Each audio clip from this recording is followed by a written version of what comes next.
on the not latest pandas. Future pandas.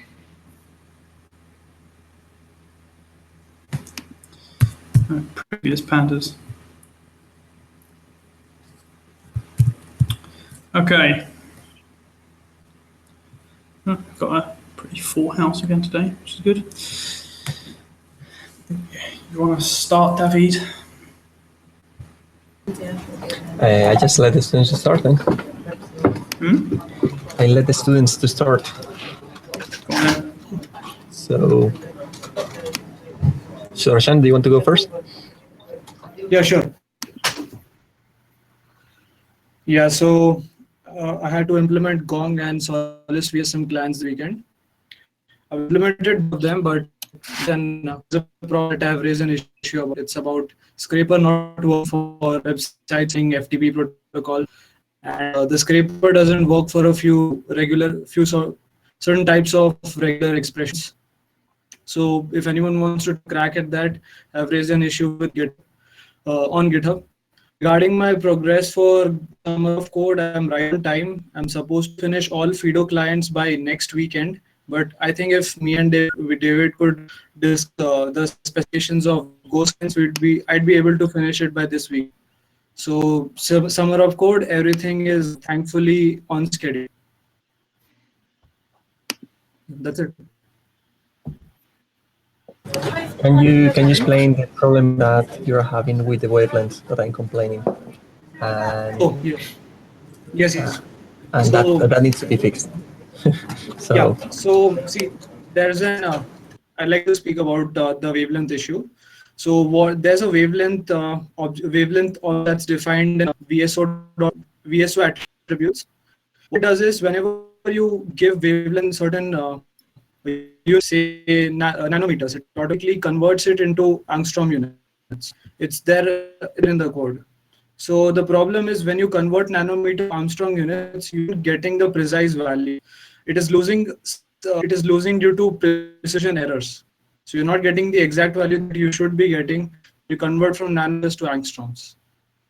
And the only way you could fix them is by defining a small sort of epsilon. I think you must have experience with what epsilons are. Say, if the difference between two values are less than some tiny epsilon, then you consider both the values to be same. So yeah, it's losing its value due to precision errors. So I'm forcing the user to enter inputs only in angstrom units. So if the user wants to enter in some other units, it be accepted because it's losing precision. So this is something that we need to fix. Yeah, I don't know whether this is a SunPy issue or an AstroPy issue, because if there is no work around this, we want to force the user to enter the wavelength value in angstrom units. No, that's what the units are for. So we have to either when they are good converted. So there's a link on the chat of this certain pull request where we have this discussion, and okay. So for the rest of the people to check out, the thing is, if someone puts 6563 angstroms or 656.3 nanometers, that should also get the images that are 6563 angstroms, right? Because it's the same amount. So when you compare the angstrom, when you compare the value, you should get a conversion that. So you have to check that it's inside the range, as you say, with an epsilon, and that has to be inside the code. Okay, you want me to put that in the wavelength code in. Yeah. Now the problem is exactly that's it. The problem is where we put that, because that it will happen many times. So we should. I don't know whether to have a better idea, but we should put it somewhere where the attributes wavelength is compared. Okay. Stuart, do you see that problem?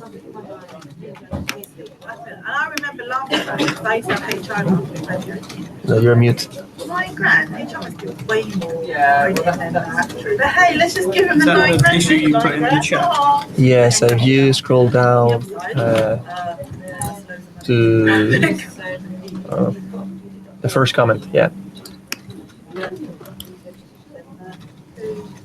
And the last bit that Sudarshan wrote, you can see that what you get is 6562.9999. Sure. But if you compare the wavelength in wavelength, I think it works. But that's So- just rounding error. Why is that a problem? We are using the actual integer values. That's what. And using the floating point values. Because we have to Whenever you choose- use the wavelength, I take the integer part of the scalar value of the wavelength. Yeah, but well, you're doing that because you're having a dictionary with those values. Yes. Yes. So how to put a dictionary or how to select which wavelength it is based on the input wavelength. Don't use Python int, use NumPy round or whatever it is. No, but that's not the round. It's not. That's not the problem. The problem is like Well, I mean, if you just want to compare two floats, you should use no the to comparison compare- operation in no, NumPy. The comparison is fine. That's not the problem. The problem is like inside the code, you get a kind of a dictionary because there's different wavelengths. Right? Sure. And you want to choose certain parameters depending on the wavelength that you input. So how to get that parameter? Well, I think either NumPy round should work. So here, either convert to integer in a way that can handle floating point numbers properly, or like do a range comparison, like add a error to your key of the dictionary. So do like my key of the dictionary plus or minus 0.1 nanometers. That is what the epsilon is. yeah. So If you haven't come into Q3 or not, or do you guys want to do that? yes, an example of the dictionary. It's here in that line of code for a different pull request. And that's the thing, yeah. So that wave, instead of having a wave equal the integer, it should be selecting that wave based with a range. Well, instead of selecting it with a range, what I would do is use something like NumPy or close. There's a NumPy approximately equal function there. What's it called? Yeah. It's To actually do proper floating point comparison with a tolerance. yeah, exactly like the one I used in the Test. testing. Yeah. Except there's not. There's a proper NumPy version of it which is designed for using in code. Yeah. NumPy.is close. There we go. It's close. That's it. Yeah. Okay.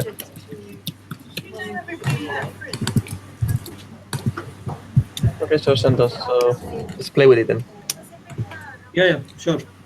Cool, works. And yeah, everywhere in all the Yeah, I'll for all the clients which use. cool. Could we speak about Ghost client after on dev call? After that, yeah, sure. Uh,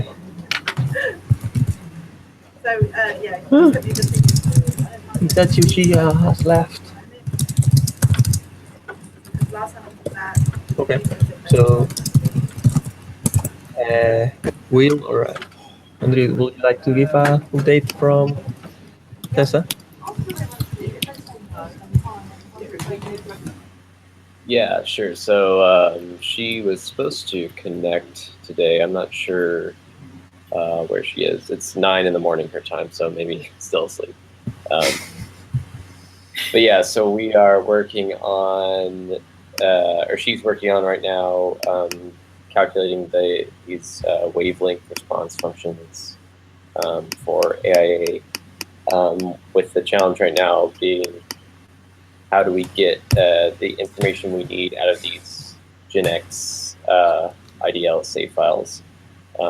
So she's working on parsing those with the SunPy IDL read save function, and getting things like the effective area and the CCD gain out of those, and then calculating the wavelength response from that.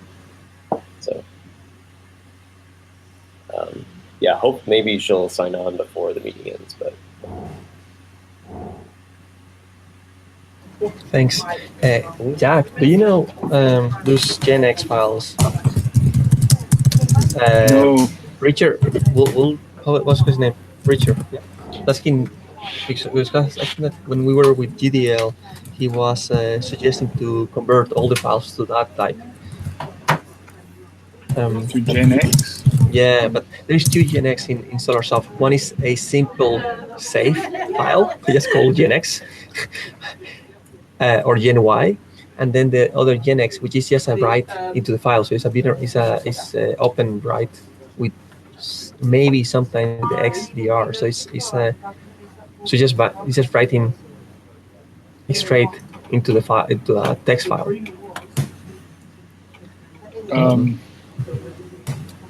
I had a look at this problem, the AIA issue a while back, and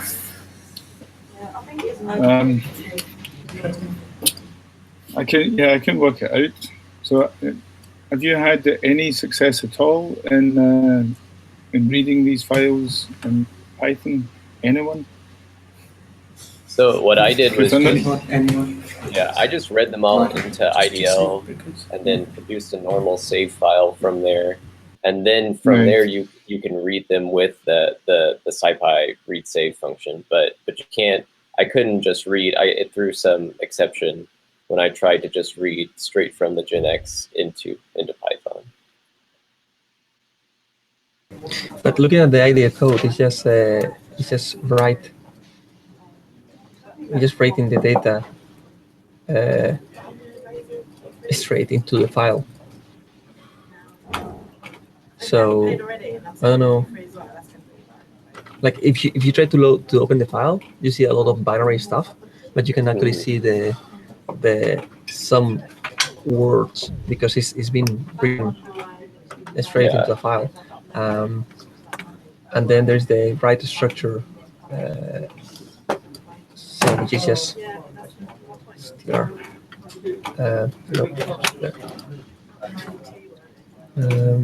Do these AIA files ever get updated, or are they just Yes, they do. facts about the instrument?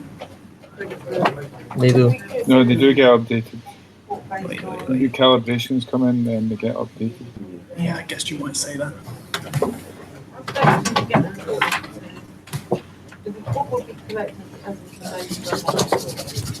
think. It's curious. Does anyone know why they picked that format? That's why I want to ask you whether you could ask a Richard. save file? I think that Richard will I know will ask Richard more about that, because I remember to find one of the emails from when we were trying to do the GDL SourceSoft. Yeah, I hate to make people sad, but .genx is actually the most common file name in the whole SolarSoft source tree. Yeah, There I are know. 30,000 GenX files in SolarSoft. But there are two types, and that's the problem. And what's Gen Y? So Gen Y is a read SAF. It's a SAF file, sorry, just called Gen Y. But sometimes a GenX is also a save file. Sometimes Gen X is a save file and sometimes it's not. So so the rest gen and the write gen, normally it writes in Gen Y, but I found some files that are Gen X, which is a save file. And I don't know why they call it Gen X or Gen Y, sorry. Why they didn't call it just SAF? But That would be sensible and would allow people to use the data. yeah, I don't know. But Do they have any files called .millennial? Dot give up now. we'll give up now. Yeah. All right, I will ask Richard about Gen X and Gen Y. I can also shoot. Who's responsible for writing those files? Do you know? Nope. You probably are the closest to someone who knows.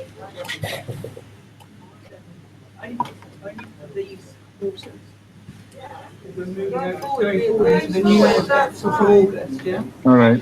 We agreed about going forward. Just activate time. It's this year's budget, that's not this year's. Well, looking at the money that we got in, and the money we spent. All right. I haven't got that much back. Yeah, I don't know. Oh, Itachi's back. Oh, Fungisi is back. Do you want to give an update on your progress?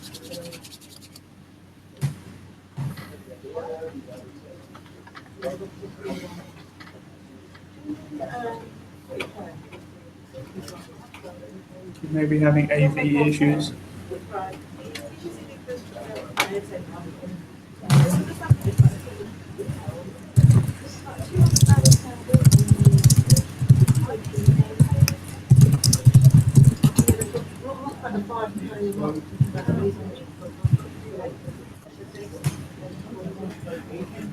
Do you want to go first, Alex? You're very quiet. Oh, right. How am I now? That's better. Yeah, so I haven't installed the drivers yet for this headset, so my control is limited. Okay, yeah, so I'm trying to remember exactly where I was last week on the project, but essentially last week we were trying to get an idea on what to put down for the generic time series class, and we had some working code, but not really a full generic time series class. I say implemented, it's obviously not fully implemented. And then equally looking at what we'd need for the factory class in order to create these. So since then, the generic time series class has been fleshed out a little bit, a few more features added in. It's just generally, it's a functional class, obviously not necessarily with the end product API. It's just currently using an interim API that will tweak and change as we start looking at the usage cases and everything, but at least the functionality is there. We've created the map factory and the source classes, which is primarily the source class is primarily just stealing code from the old light curve. Sorry, not map factory, yeah, a time series factory from the old light curve source files. But then equally, obviously the factory, again, stealing a lot of code from the map factory, but also generating a lot. Stuart and I have been working a bit on that. It's the problem at the moment is trying to figure out, we can't see it doesn't seem to be totally working, and so my mission at the moment is try to figure out why this factory isn't working. It doesn't seem to be anything major, it just seems to not be selecting the specific source file and loading that file, which is probably just figuring out where it's not being triggered properly.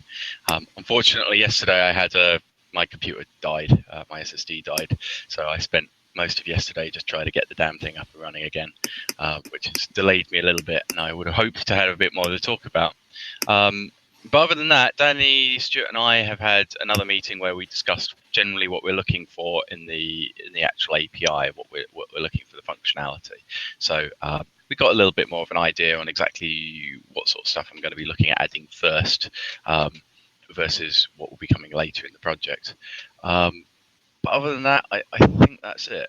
I don't know whether there are any questions on that.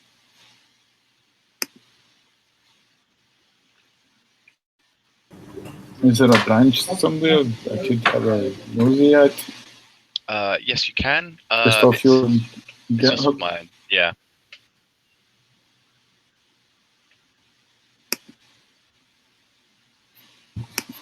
So at the moment, there's still a lot of the old map code in the factory class, simply because we're still quite heavily in the process of moving across. And until the factory is actually working, I obviously don't want to remove anything that I worry might be an important part of it. But yes, there's at the moment the generic time series class is functional in and of itself. I have the code obviously taken from the original light curves, the code on how to actually open all of the files and similar. And so yeah, I say it's currently a bit up in the air until I can figure out why this bug isn't fully working. But I think it should be pretty simple. Just unfortunately, yesterday's work was nonsense. What's your handle? The GitHub handle? Should be Alex Ian Hamilton with dashes in between. Really creative and exciting. Alex Ian IAN Hamilton. All right. I can give you a link if that helps. Yeah. Just a second. Oh, of course I have. Oh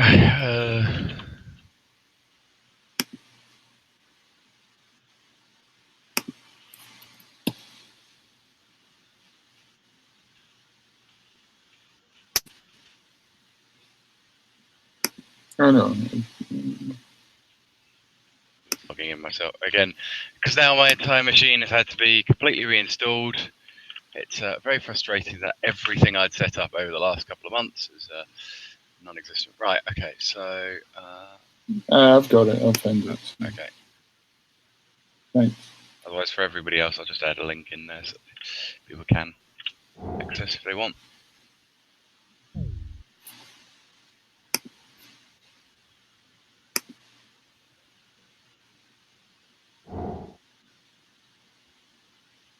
One thing that's a bit weird is it's not showing my my commits.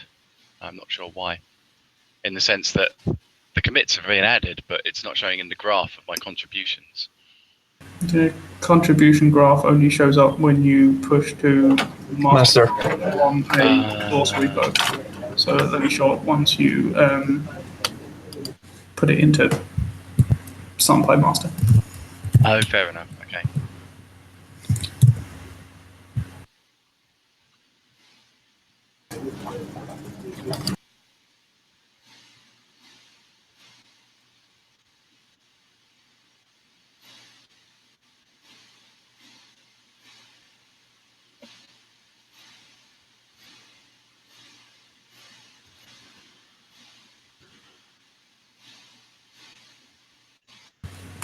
All right. We seem to be having major connection issues. Looks cool. I guess, by the way, Danny did say for me to pass his apologies on. He can't seem to be getting into the meeting, so.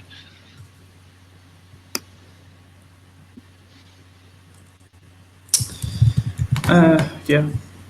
No, seems to be going well today.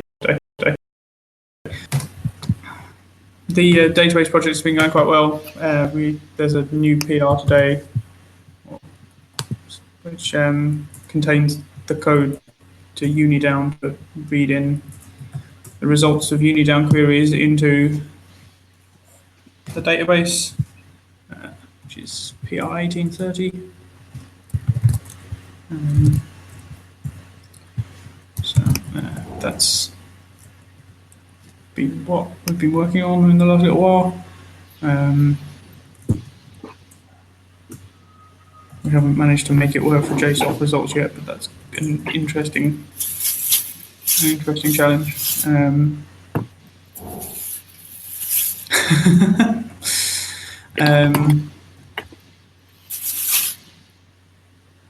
What else? Pretty much, yeah, I think some work at the end of last week on the examples PR as well. I can't remember what was I linked or not last week. There's that open as well.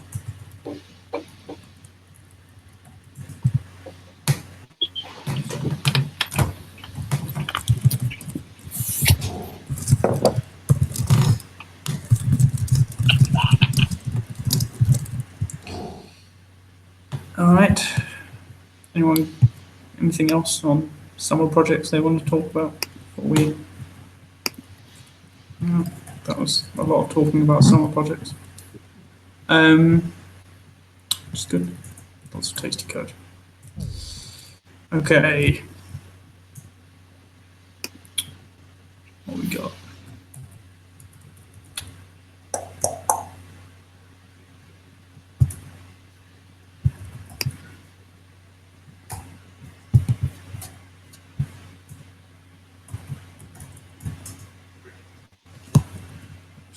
Sorted. People have a look at. Someone else have a review of 1815, that HPC transformation,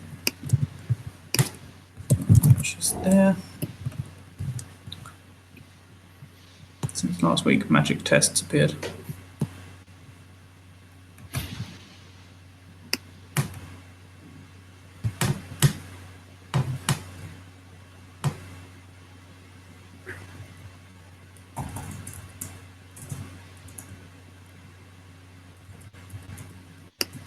I'm happy with it. Someone else could give it a look over. That would be good. Yeah, other one that need. Anything else that needs attention?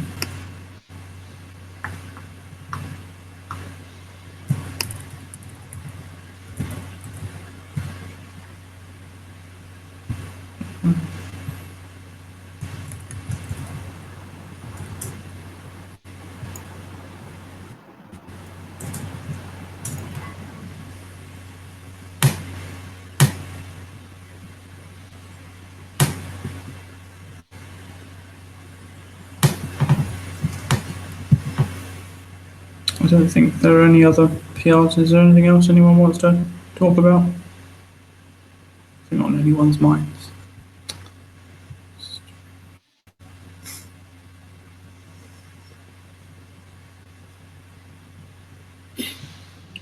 Oh yeah, the only other thing is my today's 1829 fixed running tests on submodules, for which the CI failures are not my.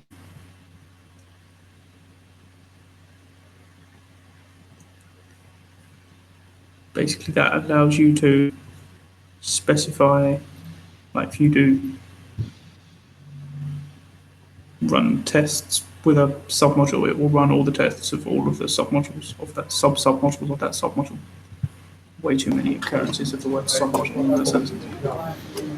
So what are the idea to just run have different instances of testing for different submodules? Pardon? Is the idea what is it that for Travis or is that for the user? User. Okay.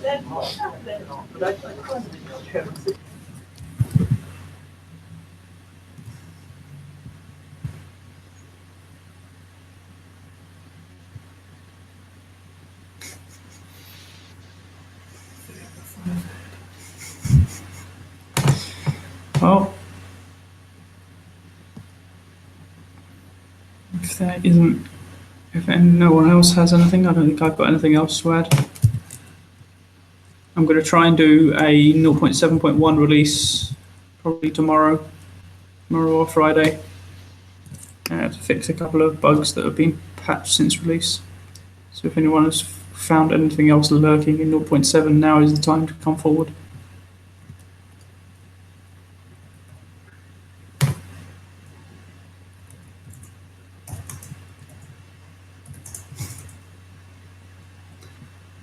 All right, well, in that case, thank you, everyone. Thank you. Thank you. Cheers, guys. Talk to you soon.